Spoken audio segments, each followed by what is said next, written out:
चतुर्थ श्लोके ते करी जगत आशीर्वाद सर्वत्र मांगे कृष्ण चैतन्य प्रसाद। चतुर्थ श्लोक में मैंने चैतन्य महाप्रभु से सब पर कृपा करने के लिए प्रार्थना करते हुए भगवान से पूर्ण जगत के आशीर्वाद देने के आह्वान किया है। से श्लोकेर कई ब्रह्मावतार कारण पंच षष्ठ श्लोकेर कई मूल प्रयोजन है। उस श्लोक में मैंने चैतन्य महाप्रभु के अवतार के बाह्य कारण की व्याख्या की है, किंतु पांचवें तथा छठे श्लोक में मैंने उनके अवतार के मुख्य कारण की व्याख्या की है। भगवान का चैतन्य महाप्रभु का कारण क्या है, मुख्य कारण क्या है अवतार लेने के लिए, उसके वाक्य वर्णन कर रहे आगे उसके बारे में बता रहे। यही 6 श्लोकेर कई चैतन्य तत्व और 5 श्लोकेर नित्यानंदेर महत्व। चैतन्य तत्व का उल्लेख हुआ है, उसी को महत्व देते नित्यानंद महाप्रभु। इन 6 श्लोकों में मैंने चैतन्य महाप्रभु के तत्व के संबंध में वर्णन किया है, जबकि अगले 5 श्लोक में मैंने नित्यानंद प्रभु की महिमा का वर्णन किया है। चैतन्य महाप्रभु के चैतन्य तत्व है, जैसे राधा तत्व है, विष्णु तत्व है, शिव तत्व है, कृष्ण तत्व है, राम तत्व है, ऐसे ही चैतन्य तत्व भी है। चैतन्य का प्रकट्य का कारण का मूल तत्व है, वो उसके बारे में बता रहे हैं। उसके साथ ही नित्यानंद महाप्रभु के महिमा का, नित्यानंद महाप्रभु कैसे थे और उसका अवतारण का लीला का वर्णन भी हुआ है, आगे आएगा। और 2 श्लोकेर अद्वैत तत्वाख्यान और 1 श्लोक पंच तत्वेर व्याख्यान।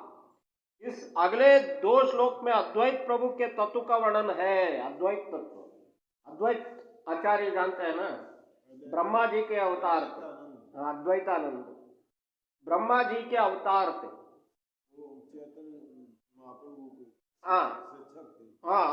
और उसके बाद वो श्लोक में पंच तत्व का वर्णन है। पंच तत्व मतलब भगवान, उनके स्वांश, उनके अवतार, उनकी शक्तियां तथा उनके भक्तों का भगवान का वर्णन आया।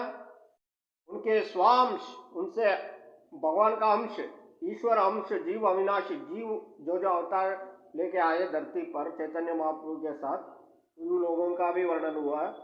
उनके अवतार का कारण और उनके शक्तियां, उनके पत्नियां भी शक्ति थी, जो पंच तत्व में आता है ना, शक्तियां तथा उनके भक्तों का, सारे भक्त वृंदों का, जो चैतन्य महाप्रभु कीर्तन करते थे उनके साथ बहुत सारे भक्त वृंद था।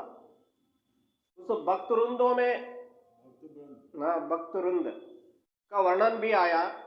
यही 4 श्लोक करी मंगलाचरण, तई मध्य कही सब वस्तु निरूपण। इस तरह से 14 श्लोक मंगल चरण के रूप में और भी परम सत्य का वर्णन करते हैं। इस भक्तों के साथ साथ जो परम सत्य है उसका भी वर्णन हुआ है। परम सत्य भगवान कृष्ण, राधा कृष्ण ही परम सत्य है। राधा कृष्ण का अवतार कौन है? परमात्मा है। जो सबके हृदय में जो है परमात्मा, वो राधा और कृष्ण का रूप से प्रकट हुआ है सब में, समझिए ना। परमात्मा मतलब राधा और कृष्ण का अंश है। ईश्वर अंश, जीव अविनाशी, जीव है, ईश्वर का अंश है, लेकिन ईश्वर जो है ना वो राधा और कृष्ण का अंश है।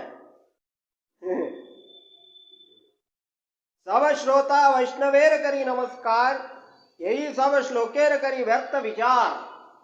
इन सारे श्लोकों की जटिलताओं की व्याख्या आरंभ करने के पूर्व मैं अपने समस्त वैष्णव पाठकों को नमस्कार करता हूँ। सारे वैष्णव वृंदों को प्रणाम कर रहे। सकल वैष्णव सुनु करी एक मन, चैतन्य कृष्णेर शास्त्र मत निरूपण। मैं अपने समस्त वैष्णव पाठकों से प्रार्थना करता हूँ कि मैं प्रामाणिक शास्त्र में निरूपित श्री कृष्ण चैतन्य इस कथा को ध्यान से पढ़े और सुने। भगवान चैतन्य स्वयं परम सत्य कृष्ण है। चैतन्य देव और कोई नहीं है, परम कृष्ण है।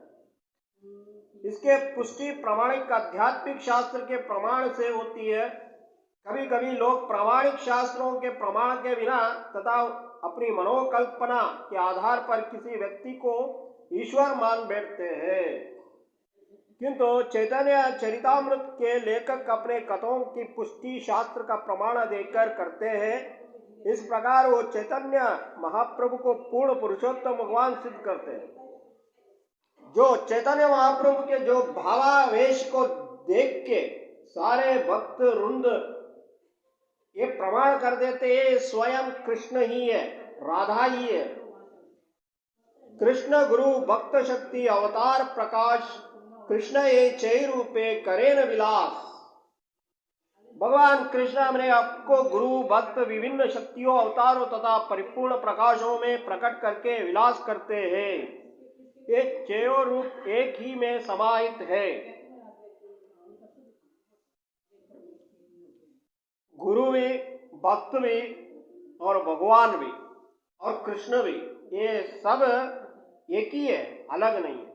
गुरु और कृष्ण को एक मानना चाहिए। हाँ, भक्ति भक्त भगवंत गुरु चतुर्नाम एक, इनके पद वंदन किए नाशत विग्रह ने। ये चारों एक है। गुरु ही कृष्ण है, गुरु ही कृष्ण है, गुरु ही भगवान है, राधा ही कृष्ण है, कृष्ण ही राधा है। ऐसे ही सब एक ही है, अलग अलग नहीं है। इसमें उल्लेख किया गया है। ऐसे ही चैतन्य महाप्रभु भी कृष्ण है, कृष्ण का ही अवतार है। कृष्ण ही चैतन्य महाप्रभु है, राधा का भाव ही से प्रकट हुए। हाँ, राधा के बिना श्याम आधा, श्याम के बिना राधा आधा। लेकिन श्याम को छोड़ के नहीं रहती है राधा रानी, और किसी दूसरे के किसी को सोचती नहीं, सिर्फ कृष्ण को ही सोचती। ए चई तत्वेर करी चरण वंदन, प्रथमे सामान्य करी मंगल चरण। इसलिए मैंने एक सत्य के इन 6 विविध रूपों के चरण कमलों की वंदना मंगल चरण द्वारा कर रहा हूं। वंदे गुरुनीश भक्तानीमीशावतारकान् तत्व प्रकाशम ततच्चक्ति कृष्ण चैतन्य संज्ञकम। मैं गुरु भक्तों, ईश्वर के अवतार, उनके पूर्ण अंश प्रकाश, उनकी शक्तियां तथा स्वयं आदि भगवान श्री कृष्ण चैतन्य को सादर नमस्कार करता हूँ। कृष्णदास कविराज गोस्वामी ने संस्कृत श्लोक की रचना अपने ग्रंथ में का शुभारंभ करने के लिए की है। अब वो इसकी विस्तृत व्याख्या करेंगे। वो परम सत्य के 6 सिद्धांतों का सादर नमस्कार करते हैं। गुरु और ब्रह्म वचन में दिया गया है, क्योंकि प्रामाणिक शास्त्रों पर आधारित आध्यात्मिक शिक्षाएं देने वाला कोई भी व्यक्ति गुरु के रूप में स्वीकार किया जाता है। जो आध्यात्मिक गुरु कैसे है? आध्यात्मिक शिक्षा देते हैं, भक्ति का शिक्षा जो देते हैं, और उसको गुरु स्वीकार करना चाहिए। यद्यपि अन्य लोग भी नवसिखियों के मार्ग दिखलाने महत करते, किंतु वह गुरु जो सर्वप्रथम महामंत्र से दीक्षा करता है, जो महामंत्र दीक्षा देते वो गुरु होते। और वो संत महात्मा जो कृष्ण भावना में प्रगति करने के लिए उपदेश देते, कृष्ण भक्ति के करने के लिए जो उपदेश देते, उसके लिए क्या करना है, वो शिक्षा गुरु कहलाता है। दीक्षा गुरु तथा शिक्षा गुरु समान होते हैं और कृष्ण के प्राकट्य होते हैं। भले उनके क्रियाएं भिन्न भिन्न हो, उनका कार्य बद्ध जीवों को भगवत धाम वापस जाने में मार्गदर्शन करना है। इसलिए कृष्णदास कविराज गोस्वामी ने नित्यानंद प्रभु को तथा 6 गोस्वामियों को गुरु की कोटि में स्वीकार किया गया है। दो षड गोस्वामी, जय रूप सनातन भट्ट रघुनाथ, श्री जीव गोपाल भट्ट दास रघुनाथ, हाँ दास रघुनाथ, ये 6 गोस्वामियों को गुरु के रूप में लिया गया। हाँ, जय रूप